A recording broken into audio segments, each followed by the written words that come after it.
Today's word of the day is hegemony, which is having control over another country or a group of people. You know, I belong to this group of people that would do active listening, and I thought that was great. It's kind of like free psychology, free psychiatry.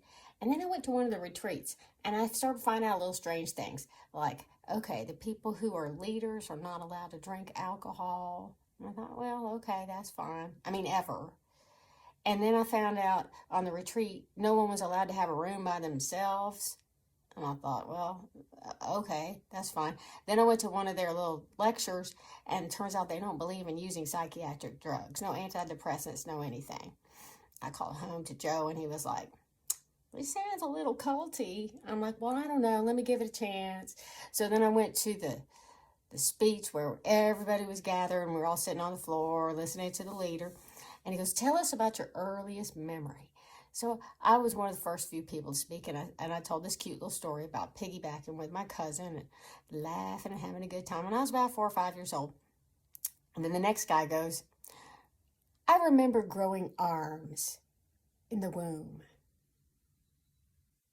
Did I mention that all the books and all the pamphlets were written by the leader?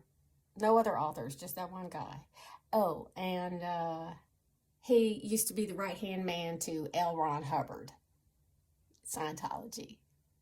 Well, I decided to get out while I could. I think we all know this sort of thing doesn't end well.